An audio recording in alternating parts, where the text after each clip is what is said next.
जय महाराष्ट्र. मी राजू भैया जयस्वाल, शिवसेना शिवारोग्य सेना उद्धवजी बाळासाहेब ठाकरे मराठवाडा संपर्क प्रमुख. करोडो युवकांचे प्रेरणास्थान आणि शिवसैनिकाचे हृदयस्थान आदित्यदादा ठाकरे छत्रपती संभाजीनगरमध्ये येत आहे. त्यांचं मनपूर्वक मी हार्दिक अभिनंदन करतो. सर, बदलापूरमध्ये जी हिंसक घटना घडली त्याबद्दल काय सांगा? या घटनेचा आता आम्ही शिवसैनिक नाही, पूर्ण महाराष्ट्र, पूर्ण जगभर निषेध व्यक्त करतो. कारण हे घटना सरकार कोणचंही असो, अशा नराधमाला ताबडतोब फाशी द्यायला पाहिजे आणि जेणेकरून दुसरा व्यक्ती हे कृत्य करणार नाही, यासाठी कठोर कायदा स्थापन झाला पाहिजे. आणि अशा कठोर कायद्याची महाराष्ट्राला ताबडतोब गरज आहे. कारण आज मला ते नाव नाही ठेवायचं कोणाला, पण आदरणीय मुख्यमंत्री आत्ताच म्हटले का आम्ही असं कृत्य करणाऱ्याला 2 महिने अगोदरच फाशी दिली. आज संबंध महाराष्ट्र जाणतो, सगळ्या मीडियावर असतो, पण असे काही अजून आम्हाला निदर्शनात नाही आले का साहेबांनी ती फाशी त्या माणसाला दिली. हे नुसते साहेब बोलून जातात, पण कृत्यात काही काम नाही. आज तुम्ही बघितलं असेल, आज संभाजीनगर घाटी ही मराठवाड्याचं नाक आहे. म्हणजे ऐतिहासिक शहर छत्रपती संभाजीनगरमध्येच संभाजीनगरची घाटी आणि पूर्ण मराठवाड्यातून रुग्ण तेथे येतात.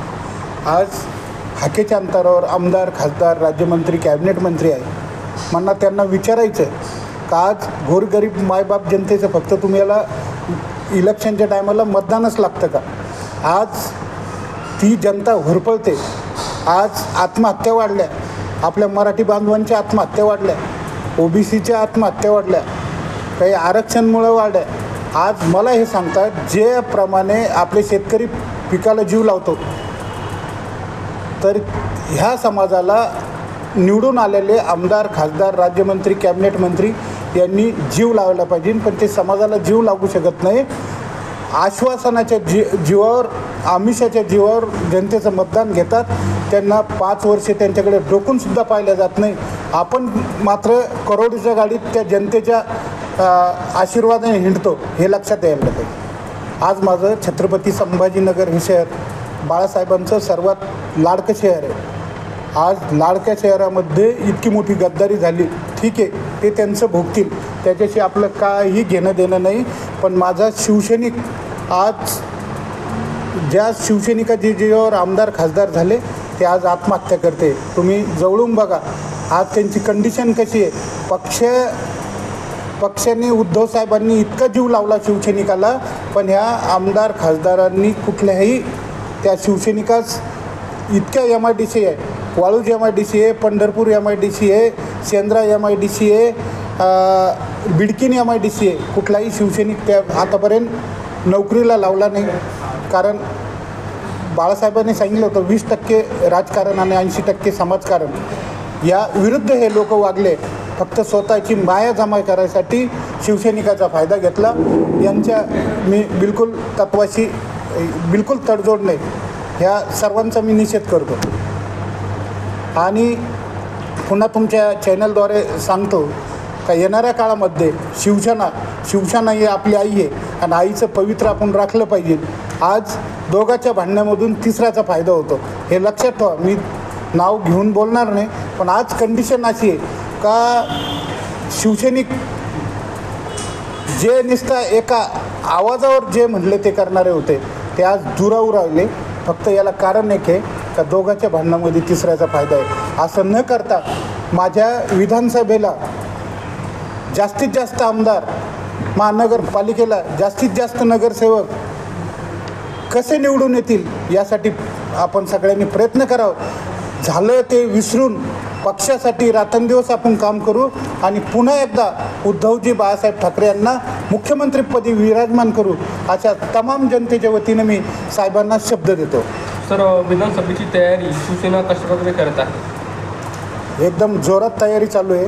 आज फक्त पक्षाने सुद्धा जे आमदार विधानसभेला देतील ते जर लवकरात लवकर डिक्लेअर केले तर बिलकुल त्यांना तितका वेळ सापडेल आणि जनतेच्या हृदयापर्यंत ते पोहोचतील, दारापर्यंत पोहोचतील. आमची मशाल निशाणी जनतेच्या पोहोचेल. असं फक्त मी इतका मोठा माणूस नाही. मी आज तुमच्या चॅनलवर बी बाईट देतो ना, तर पक्षाचा कुठलाही आदेश नसताना देतो. कारण आज संभाजीनगरचं वातावरणच आज झालं, त्यामुळं मला शिवसैनिक म्हणून बोलावंच लागतं. मी शून्य आहे, पण माझ्यासोबत उद्धवजी बाळासाहेब ठाकरे यांची ताकद आहे, म्हणून राजू भैया जयस्वाल आहे. सर, औरंगाबाद छत्रपती संभाजीनगर जिल्ह्यातील नागरिकांना येणाऱ्या काळामध्ये शिवसेनेचा आमदार बघायला मिळेल का? बिलकुल. आपण सर्व एकत्रित येऊन, सर्व शिवसैनिक, सर्व पदाधिकारी एकत्रित येऊन पुन्हा सन्मानाने उद्धव साहेबांना मुख्यमंत्री बनवू आणि येणाऱ्या काळात विधानसभेमध्ये सगळ्याच तालुकास्तरीय आपले कसे आमदार होतील त्याच्यासाठी प्रयत्न करू. फक्त वरिष्ठांना मी तुमच्या मुलासारखा आहे, भावासारखा आहे. माझ्या बोलण्यामध्ये काही चुकलं असेल तर जरूर मला कानफट्टीत मारली तरी चालेल, पण दोघांच्या भांडणामध्ये तिसऱ्याचा फायदा होतो हे लक्षात यायला पाहिजे. हा हे ठामपणे शिवसैनिक म्हणून सांगतो. सर, औरंगाबाद छत्रपती संभाजीनगर जिल्ह्यातील नागरिकांना आपण काय आव्हान कराल?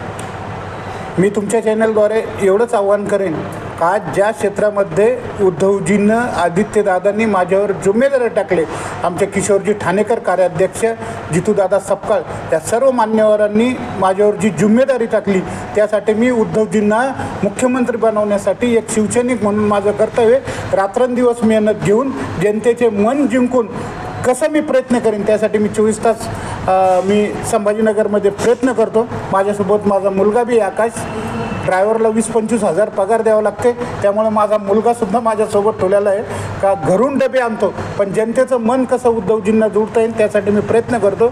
माझ्या तमाम नागरिकांना मी एक आरोग्याचं काम करतो म्हणून मी तुम्हाला सांगतो, तमाम नागरिकांना मी विनंती करतो का आपण बुद्राणी हॉस्पिटल पुणेद्वारे डोळ्याचे शिबिर प्रत्येक तालुक्यामध्ये लावलेले आहे.